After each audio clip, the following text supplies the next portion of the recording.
네. 여러분에게 퀴즈를 내면서 말씀을 시작하겠습니다. 시간과 공간 그리고 물질에 대한 새로운 관점을 제시하고 상대성 이론으로 현대 물리학에 엄청난 영향력을 끼친 천재 과학자 이름은 누구일까요? 네. 네. 네. 뉴턴은 만유인력의 법칙이죠. 네. 네. 상대성 이론으로 현대 물리학에 엄청난 영향력을 끼친 누구요? 네, 아인슈타인입니다. 그렇다면 마차를 타고 다니는 시대에서 자동차를 상업화하는데 성공시킨 자동차 왕은 누구일까요? 네, 현대 종주영 회장이 아니라 누구일까요? 네, 미국의 헨리 포드입니다. 헨리 포드. 그러면 역사상 처음으로 동력 비행기를 조종하여 지속적인 비행에 성공시킨 형제. 네, 라이트 형제입니다. 좋습니다. 여러분, 지금은 이렇게 LED 전구를 쓰고 있잖아요. LED 전구를 쓰고 있는데 백열 전구 하면 누가 떠오르죠? 그렇습니다. 토마스 에디슨. 네, 1%의 영감과 99%의 노력이 필요했다라고 말했던 토마스 에디슨. 그런데 천재 과학자였어요. 정말로 이루 말할 수 없는 똑똑한 발명가였습니다. 그런데 역사적으로 숨겨져 왔다가 일론 머스크에 의해서 새롭게 우리에게 소개된 천재 과학자가 있습니다. 제가 이번 설교를 준비하면서 이 인물에 대해서 잠시 공부를 하게 되는데요. 이 사람은 평생을 한 번도 결혼을 하지 않았대요. 단 한 번도 여성과 연애를 해보지 못할 정도로 모태솔로였다고 합니다. 얼마나 열심히 공부를 했냐면 대학 시절에 새벽 3시부터 밤 11시까지 계속해서 쉬지 않고 공부를 하다 보니까 지도교수가 부모님에게, 아버지에게 직접 편지를 썼대요. 이렇게 공부하다가는 이 학생 죽을 수밖에 없습니다. 공부를 멈출 수 있도록 이 아이를 설득시켜 주십시오. 네, 이런 편지 우리 집사님들 받아보고 싶으시죠? 네, 저도 받아보고 싶습니다. 그런데 이 사람의 그 엄청난 업적, 특별히 오늘날 현대에서 우리가 누리고 있는 TV 리모컨, 전기 자동차, 휴대폰까지 모든 현대 과학의 그 실용과학의 그 기반을 닦아 놓은 이 사람, 이 과학자의 이름은 누굴까요? 네? 일론 머스크에 의해서 우리에게 소개되었다고 했죠. 일론 머스크 하면 누굽니까? 뭐가 생각나죠? 테슬라, 니콜라 테슬라입니다. 네. 미국 전역에 전기를 공급해야 되잖아요. 전역에 지금은 어딜 가든 우리가 전기를 너무나 자유롭게 사용하고 있지만 지금의 인터넷처럼 당시 미국 전역에 전기를 공급하는데 토마스 에디슨이 발견한 직류 전류 방식으로 이 전기를 공급해야 될지 아니면 니콜라 테슬라가 발견한 교류 전기 방식으로 이 전기를 공급해야 될지 경쟁을 하게 되었는데 결국은 누가 발견한? 테슬라가 발견한 교류 전기 방식으로 미국 전역에 전기가 공급되었다고 합니다. 테슬라는 그 누구보다도 전기에 대해서 잘 알았고 전기 전문가라고 말할 수 있습니다. 그럼에도 불구하고 바람이 불고 번개가 치는 날이면 어김없이 창가 의자에 앉아 밖을 내다보며 번개 치는 때마다 손뼉을 치며 환호했다고 합니다. 번개 치는 그 모든 메커니즘을 너무나 잘 알고 있어요. 어떠한 작동에 의해서 지금 자연현상이 일어나고 있는지 너무나 잘 알고 있습니다. 그럼에도 불구하고 번개가 칠 때면 어김없이 모든 일을 다 내려놓고 번개 치는 그 모습을 바라보며 손뼉을 치며 환호했던 테슬라였다고 합니다. 여러분, 테슬라가 이렇게 환호하며 손뼉치며 그렇게 기뻐했던 이유가 무엇일까요?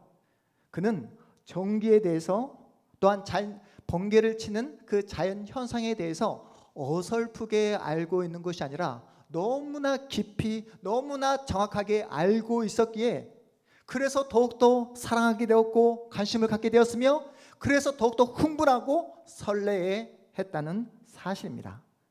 자신의 일에 대해서 그래서 자부심을 가지고 있었고 앞에서 언급했던 현대 실용과학의 기반을 구축할 수 있었다라고 그렇게 책에서 니콜라 테슬라에 대해 소개하고 있더라고요.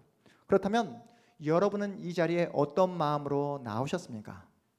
테슬라가 전기에 대해서 잘 알고 있듯이 여러분은 하나님에 대해서 잘 알고 계시잖아요. 여러분은 우리를 구원해 주신 예수 그리스도에 대해서 너무나 잘 알고 계시잖아요. 세상아, 그렇지? 네. 여러분은 그렇다면 이 자리에 어떠한 마음과 기대와 소망을 가지고 이 자리에 나오셨습니까? 테슬라가 작은 전기 스파크에도 관심을 갖고 전기가 작동되는 그 원리를 바라볼 때마다 감동을 했듯이 오늘 이 시간 여러분은 하나님께서 여러분에게 주실 그 은혜를 사모하는 마음으로 이 자리에 나오셨냐고요. 아니면 깨어진 마음으로 어쩔 수 없이 주일이니까 할 수 없이 이 자리에 나오신 성도님은 안 계십니까? 한 걸음 더 들어가 여러분은 왜 교회에 다니십니까? 우리 승씨는 왜 교회 다니지? 하나님을 찬양하기 위해서, 하나님을 더 알고 싶어서, 하나님을 더욱더 사랑하기 위해서 우리 승씨는 교회에 나왔지만 여러분 어제 여의도에 몇만 명이 모였다고 했죠? 100만 명 이상이 모였다고 합니다. 네, 뭐 보기 위해서? 불꽃을 보기 위해서. 네, 여러분 요즘 얼마나 놀러가기 좋은 날씨입니까? 그렇죠?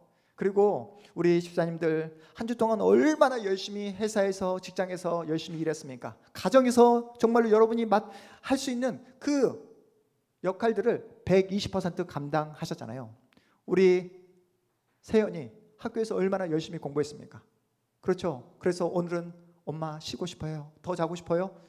했는데 우리 세연이 기쁜 마음으로 주일날 이렇게 끌려오게 되었습니다. 여러분, 여러분에게 예수님은 어떤 분이십니까? 여러분은 진정 예수가 누구신지 아십니까? 사실 처음부터 예수가 누구인지 다 아는 사람은 있을까요? 없을까요? 없습니다. 테슬라가 처음부터 번개치는 원리를 다 알았을까요? 테슬라가 처음부터 전기가 작동되는 그 원리를 다 알고 있었을까요? 처음에는 막연한 호기심으로 시작했을 겁니다. 그러다 전기에 대한 관심을 갖고 전기를 사랑하다 보니까 전기 전문가가 되었듯 여러분도 마찬가지라는 거예요. 처음에는 우리는 예수가 누구신지 성경이 말씀하신 그대로 예수를 우리는 알지 못했습니다. 처음에는 교회를 호기심으로 막연한 기대감을 가지고 교회에 나면 뭔가 나에게 좋은 일이 생길 것 같다는 그런 기대감으로 교회의 발걸음을 옮겼을 것입니다. 그러다 내가 누구인지, 내가 어떤 존재인가를 확인하게 되셨잖아요. 내 마음이 깨어진 너무나 흠이 많은 너무나 소망이 없는 존재라는 사실을 여러분 언제 확인하게 됩니까?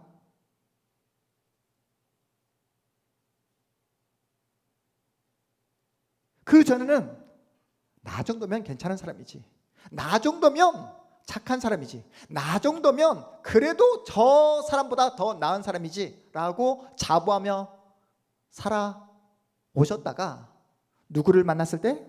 예수를 만나고 예수의 사랑을 경험하고 예수께서 주시는 생명의 말씀이 내 심령 가운데 들어오게 되었을 때 어떻게 된다고요? 나는 소망이 없구나, 내 마음이 깨어졌구나, 내 안에 선한 것이 전혀 없구나, 내 안에 죄가 가득하구나 라는 사실을 예수가 내 안에 들어올 때 비로소 우리는 깨닫게 되는 것입니다.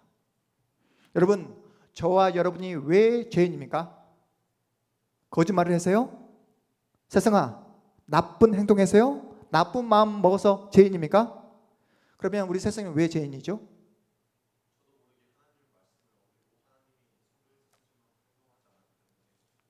지금 말했죠. 네, 나쁜 행동해서 죄인입니까? 나쁜 마음 먹어서 죄인입니까? 네, 그런 것이 아니라 우리가 죄인인 이유는 하나님을 모르니까 죄인인 거예요.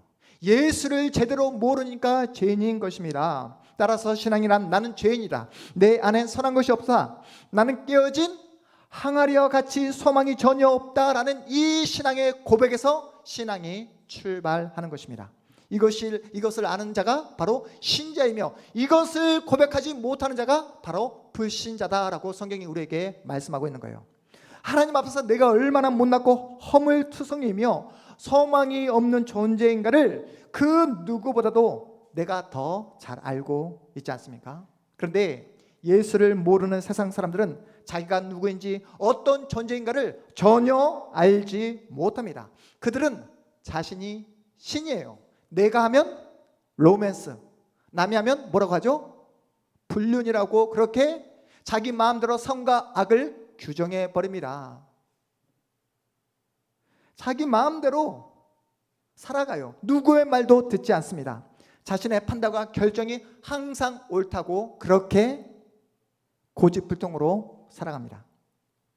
그런데 신자인 우리는 알고 있죠. 내가 얼마나 무능하고 무지한지, 내가 얼마나 허물투성이인지, 내가 얼마나 내 안에 죄악으로 가득해 있는지를 우리는 너무나 잘 알고 있습니다. 여러분이 아시는 것처럼 구약의 이스라엘 백성들은 하나님의 은혜로 출애굽, 애굽에서 구원을 받게 됩니다. 하나님의 그 놀라운 은혜로 눈앞에 보이는 그 홍해 바다를 어떻게 합니까? 하나님의 놀라운 기적을 통해서 홍해 바다가 갈라지게 되고 그 바다를 마른 땅처럼 건너가는 그러한 기적을 경험하게 되는 거예요. 그때 이스라엘 백성들은 하나님을 찬양합니다. 환호합니다.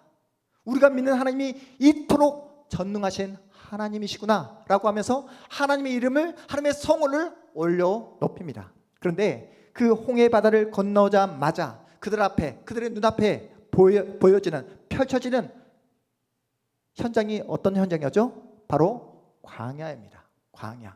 불 한 폭이 없는, 물 한 모금 마실 수 없는 광야가 펼쳐져 보이자 그들은 하나님을 향해서 원망하고 불평하기 시작합니다. 괜히 이집트에서 나오게 되었다고, 애굽에서 있었으면 편하게 먹고 싶은 것 마음대로 먹고 내 마음대로 살 수 있었을 텐데 이 광야에서 죽게 되었다고, 굶어 죽게 되었다고, 자식 새끼들 다 굶기게 되었다고 하면서 하나님을 향해서 원망하고 불평하고 손가락질하기 시작했습니다. 그들이 죄를 지으면서 하는 말이 어떤 말이었죠? 하나님, 우리가 그냥 죄를 짓는 것이 아닙니다. 배가 고파서, 너무나 배가 고파서 죄를 지을 수밖에 없습니다. 이 먹는 문제만 해결해 주시면 앞으로 하나님의 뜻대로 말씀대로 순종하며 살아가겠습니다 라고 호언장담합니다. 그러자 하나님께서 어떻게 말씀하시죠? 그래, 좋다. 내가 너희들을 먹는 문제 해결해 주겠다. 내가 너희들의 먹는 문제를 해결해 주었을 때 너희들이 진정 나의 말에 순종하는지 그렇지 않은지 내가 보겠다 해서 하나님께서 하늘에서 내려주신 것이 무엇이죠? 만나입니다. 이스라엘 백성들은 하늘에서 내려주는 그 만나를 먹으며 배를 채웠어요. 더 이상 굶주리지 않게 되었습니다. 그들은 하나님이 주시는 그 만나와 메추라기를 먹으면서 약속의 땅, 어디로요? 가나안 땅으로 들어가야 했어요. 자신의 눈앞에 바로 약속의 땅 가나안 땅이 있음에도 불구하고 그들은 가나안 땅에 입성하지 못합니다. 1, 2년도 아니고 무려 40년 동안 광야 땅을 빙빙빙 이렇게 돌기 시작합니다. 뭐 하면서요? 하나님의 말씀에 순종하며 그렇게 광야 땅을 걸었던 것이 아니라 하나님께 원망하며 불평하며 죄를 지으며 40년 동안 광야 땅을 걷게 됩니다. 그들이 가나안 땅을 눈앞에 두고도 들어가지 못했던 이유가 무엇입니까? 무엇이었죠? 그들은 광야 땅을 걸으면서 하나님의 통치, 하나님의 다스림을 받아야 됐어요. 하나님의 거룩한 백성으로 거듭나야 했습니다. 그들이 그럼에도 불구하고 가나안 땅에 들어가지 못했던 이유는 여전히 지금도 애굽의 가치와 정신과 문화에 젖어 있었기에 거룩하지 못하고 죄로 가득해 있었기에 약속의 땅 가나안 땅에 들어갈 수 없었습니다. 무슨 말입니까? 이스라엘 백성들이 죄를 지었던 건 먹고 사는 문제 때문에 죄를 지었던 게 아니라는 거예요. 그들이 배고파서 죄를 지은 게 아니라는 겁니다. 상황 때문에, 환경 때문에, 광야라는 열악한 조건 때문에 죄를 지은 것이 아니라 그들은 죄를 지을 수밖에 없는 그런 악한 존재라고 성경이 우리에게 고발하고 있습니다. 여러분은 어떠십니까? 우리도 하나님, 제 건강의 문제만 해결되어지면, 앞으로 살아갈 노후 문제만 해결되어지면, 지금 나의 경제적인 형편만 해결되어지면 앞으로 하나님 뜻대로 살아가겠습니다. 이렇게 고백하는 우리 성도님 안 계십니까? 우리 주일학교 학생들 이번 중간고사 성적만 내가 원하는 그 성적이 나올 수만 있다면, 내가 원하는 그 대학만 합격할 수 있다면 앞으로 하나님의 뜻대로 살아가겠습니다 라고 그렇게 마음 먹고 그렇게 기대하는 우리 주일학교 학생들도 있을 것입니다. 하지만 우리의 진짜 모습은 뭐라고요? 내 인생의 문제가 해결되어지고 눈앞에 보여주는 그 장애물이 사라지게 되면 항상 우리가 하는 행동과 하는 모든 인생의 결과물이 뭐라고요? 죄를 짓는 거라고 말씀하고 있습니다. 그 말씀이 오늘 본문 49절에 이렇게 나와 있습니다. 우리 49절 말씀 함께 읽겠습니다. 시작. 너희 조상들은 광야에서 만나를 먹었어도 죽었거니와. 성경이 인간인 우리를 고발하는 내용이 무엇입니까? 너희들은 깨어진 존재다. 너희에게는 소망이 없다. 너희는 광야에서 만나를 먹어도 죽을 수밖에 없는 그런 존재다라고 우리를 고발하고 있습니다. 아무리 좋은 차를 타고 다니고 아무리 멋진 옷을 입고 다닌다 할지라도 여러분이 음식을 수십만 원짜리 그 음식을 여러분의 그 입속으로 넣는다 할지라도 여러분이 만들어내는 그 모든 행동의 결과물은 뭐밖에 없다? 죄밖에 없다라고 말씀하고 있습니다. 우리 안에 있는 그 깨어진 마음, 우리 안에 있는 감춰진 그 악을 화려한 포장지로 감추려 하지만 여러분, 포장지를 벗겨내고 나면 우리의 마음 가운데 뭐가 보이죠? 피멍이 보입니다. 깨어진 우리의 마음이 보이는 거예요. 마음이 썩어서 그 마음 가운데 고름이 흐르는 것을 볼 수가 있습니다. 그럼에도 불구하고 우리는 마음이 깨어졌다는 사실조차 모릅니다. 왜요? 영적인 불감증에 빠져 있기 때문에 그렇다는 거예요. 아파도 통증을 느끼지 못합니다. 지금 병이 들었음에도 불구하고 통증을 느끼지 못하고 있어요. 내가 깨어진 존재라는 사실조차 인지하지 못하고 살아가는 분들이 우리 주변에 얼마나 많은지 모릅니다. 그렇다면 지금 당장 우리에게 필요한 것은 무엇입니까? 내 마음이, 나의 상황이 깨어졌다라는 사실을 확인하는 거예요. 내 마음에 피멍이 들어있고 내 마음이 썩어 있다는 사실을 깨닫는 것입니다. 나의 마음이 깨어졌다는 사실을 우리는 어떻게 알 수 있죠? 오은영 박사를 만나야지만이 내 마음이 깨어졌다는 사실을 아는 것이 아니라 예수를 만나고 예수의 말씀을 듣고 예수께서 여러분의 심령 가운데, 영혼 가운데, 마음 가운데 찾아올 때만이 비로소 내 마음이 깨어졌구나라는 사실을 확인할 수 있는 것입니다. 그래서 깨어진 내 마음을 치료하기 위해 내 마음의 생명을 채우기 위해 이 땅에 우리 주 예수 그리스도께서 오신 줄 믿으시기 바랍니다. 깨어진 내 마음에 생명을 채우기 위해서는 날마다 그래서 예수 그리스도의 은혜가 필요한 거예요. 예수님의 치유가 필요합니다. 예수님의 사랑이 필요한 거예요. 나에게 영원한 생명을 주시기 위해 이 땅에 생명의 떡으로 오신 우리 주님께서 이렇게 말씀하십니다. 우리 오늘 본문 47절, 48절 말씀 함께 읽어보겠습니다. 우리 함께 읽겠습니다. 47절부터 함께 큰 소리로 읽어보겠습니다. 시작. 진실로 진실로 너희에게 이르노니 믿는 자는 영생을 가졌나니 내가 곧 생명의 떡이니라. 우리 50절 51절 말씀도 함께 읽어보겠습니다. 50절 51절 함께 읽습니다. 시작. 이는 하늘에서 내려오는 떡이니 사람으로 하여금 먹고 죽지 아니하게 하는 것이니라. 나는 하늘에서 내려온 살아있는 떡이니 사람이 이 떡을 먹으면 영생하리라. 내가 줄 떡은 곧 세상의 생명을 위한 내 살이니라 하시니라. 아멘. 예수께서 우리에게 말씀하고 계십니다. 너희들이 만나를 먹어도 광야에서 죽었듯 이 세상에서 너희들에게 주는 그 어떤 것을 먹는다 할지라도 너희는 죽을 수밖에 없다. 너희가 영원한 생명, 영생을 누리기 위해서는 내가 준 떡, 생명의 떡을 먹지 아니하고서는 너희는 영원히 살아갈 수 없다라고 말씀하고 계십니다. 우리가 날마다 먹어야 될 떡이 뭐라고요? 예수께서 주시는 생명의 떡을 먹어야 됩니다. 여러분이 내일 한 주간, 월요일부터 한 주간 계속해서 먹어야 될 떡은 세상이 제공하는 그 눈에 보여지는 화려하고 먹음직한 그 떡이 아니라 예수께서 주시는 생명의 떡 말씀을 먹어야 된다는 거예요. 하지만 어떻습니까? 세상에 나가보면 세상이 여러분을 가만히 내버려 두지 않습니다. 세상이 여러분을 흔듭니다.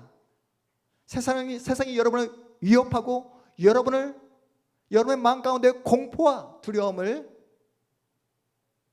주기 마련입니다. 세상 사람들이 여러분에게 뭐라고 말합니까? 너 예수 믿어서 받은 보상이 뭐야? 라고 여러분을 흔들어 버립니다. 너 예수 믿어서 건강이 나아졌니? 너 예수 믿어서 너의 가정 형편이 좋아졌니? 너 예수 믿어서 과거보다 네가 더 편하게 살고 있니? 라고 이렇게 여러분의 마음을 흔들어 버립니다. 나 같으면 예수를 원망하고 너의 상황과 너의 환경을 바라보며 비관하다가 그냥 하나님 앞에서 죽어버리겠다라고 자폭하라고 예수를 부정하고 부인하라고 그렇게 세상을 우리를 그렇게 조롱하고 우리를 낙심시켜 버립니다. 이렇게 세상이 여러분을 흔들고 위협할 때마다 여러분이 만나고 여러분이 찾고 여러분이 구해야 할 대상인 누구라고요? 바로 예수님이십니다. 예수님 앞에 나오셔서 예수님을 구하고 예수님을 찾고 예수님께 엎드려야지만이 우리는 살아갈 수 있는 존재라는 거예요. 우리는 눈에 보이지는 떡으로 사는 것이 아니라 눈에 보이지 않는 생명의 떡 예수의 말씀으로 살아가는 존재인 줄 여러분 믿으시기 바랍니다. 그래서 특별히 오늘 주일날 이 예배하는 자리에 나오신 여러분, 이 자리에 오셨다가 그냥 집으로 돌아가시면 안 됩니다. 이 자리에서 누구를 만나야 된다고요? 살아계신 하나님을 만나고 여러분에게 생명의 떡을 주시는 예수님이 주시는 그 떡을 맛보셔야 하는 것입니다. 여러분, 구경꾼으로 살아가시면 안 되고요. 이 예배의 자리에 나오셔서 이 예배의 현장에 역사하시는 이 현장에 임재하시는 하나님을 누리시고 경험하셔야 합니다. 테슬라가 하늘에서 내리는 그 번개 앞에서 번개가 여러분 어떻습니까? 어제 내렸던 그 번개와 오늘 내리는 그 번개가 하늘에서 내리는 번개가 큰 어떤 차이가 있을까요? 별반 차이가 없었을 것입니다. 그럼에도 불구하고 테슬라는 창밖을 내다보며 어김없이 손뼉을 치며 환호했다고 했잖아요. 여러분이 하나님께 관심을 갖고 예수님을 사랑하게 되면 이 자리에서 역사하시고 여러분에게 말씀과 생명의 떡을 공급해 주시는 그 예수님 앞에서 환호하며 손뼉을 치게 될 것입니다. 여러분, 이 자리에서 예수님을 만나고 예수님의 사랑을 경험하게 되잖아요. 그러면 신앙생활이 재미있게 됩니다. 여러분, 예수를 믿는 이 믿음 생활의 즐거움과 재미를 누리셔야 된다는 거예요. 이 예수 믿는 그 즐거움과 재미를 누리시게 되면 매주일 이 자리가 기다려지게 되고 이 자리를 소망하며 이 자리를 계속해서 여러분이 갈망할 수밖에 없습니다. 주일날 예수님을 만나면요, 매일매일 여러분과 함께 나누는 아침 묵상 말씀을 통해서 여러분의 깨어진 그 영혼의 생명을 채워 넣을 수 있습니다. 예수께서 우리에게 말씀하십니다. 우리는 어떤 존재라고요? 깨어진 존재라고, 소망이 없는 존재라고. 그러니 매일매일 말씀으로, 예수께서 주시는 생명으로 우리의 영혼을 채우라고 말씀하고 계십니다. 깨어진 그것으로 아무리 세상에 좋은 곳으로 넣는다 할지라도 밑이 깨어졌기 때문에 다 세워져 버리잖아요. 그런데 세워져 버리는 그 양보다 더 큰 예수님의 은혜로 채울 때에, 그래서 깨어진 나의 영혼의 상태가 예수로 넘쳐나게 될 때에 예수께서 주시는 그 놀라운 은혜와 축복을 누리며 살아가는 그런 하나님의 복된 자녀의 삶을 살아갈 수 있다라고 말씀하고 계십니다. 우리가 언제까지 예수의 말씀을 먹고 마시며 예수의 은혜로 채워야 할까요? 언제까지요? 최후 승리를 얻기까지. 최후 승리를 얻기까지, 여러분이 하나님의 부르심을 받는 그날까지 예수의 생명을 먹고 마심으로 예수의 은혜로 채워야 된다라고 말씀하고 계십니다. 사랑하는 성도 여러분, 우리 동탄 한마음교회 우리 가족들은 예수를 소유한, 예수의 은혜를 경험한, 예수의 생명의 떡을 맛본 예수의 사람들인 줄 믿습니다. 여러분, 여름이 가고 가을이 우리에게 찾아왔습니다. 오늘 주일날 집에서 교회로 오는데 제 아내가 이런 말을 하더라고요. 요즘 가을은 순삭이라는 그런 표현을 쓴다고 하더라고요. 네, 순식간에 사라진다. 네, 우리가 경험했던 2024년 여름은 더 이상 우리에게 찾아오지 않습니다. 우리가 맞이하고 있는 이 가을 동안 순식간에 사라지고 말 것입니다. 여러분, 우리의 인생 동안 여러분 영원히 살 것처럼 생각되어지지만 금세 순식간에 사라지고 마는 우리의 인생입니다. 한 번뿐인 우리의 인생, 순식간에 사라지고 마는 우리의 인생, 여러분 어떻게 살아가시겠습니까? 여러분, 한 번뿐인 인생, 하나님을 섬기며 하나님을 사랑하며 살아갈 수 있는 그 시간이 단 한 번밖에 없다는 거예요. 여러분, 예수님의 생명의 떡을 마시며 먹고 내 영혼을 채울 수 있는 영원한 생명을 준비할 수 있는 이 시간마저도 여러분 단 한 번밖에 없습니다. 우리 사랑하는 우리 양옆에 앉아 계시는 우리 성도님들을 사랑할 수 있는 시간 또한 영원하지 않습니다. 단 한 번밖에 없습니다. 그러니 성신아, 목사님한테 잘해라. 네. 여러분 서로에게 잘해주시고 섬겨주시고 대접해주시고 정말로 마음껏 사랑해주시는, 그래서 주님의 영광과 주님의 자랑이 되어주는 우리 동탄 한마음교회 모든 성도들 다 되어주시기를 주님의 이름으로 축복합니다. 우리 자리에서 일어나셔서 우리 함께 들은 말씀 붙잡고 이 시간 간절한 마음으로 함께 기도하는 시간 갖도록 하겠습니다.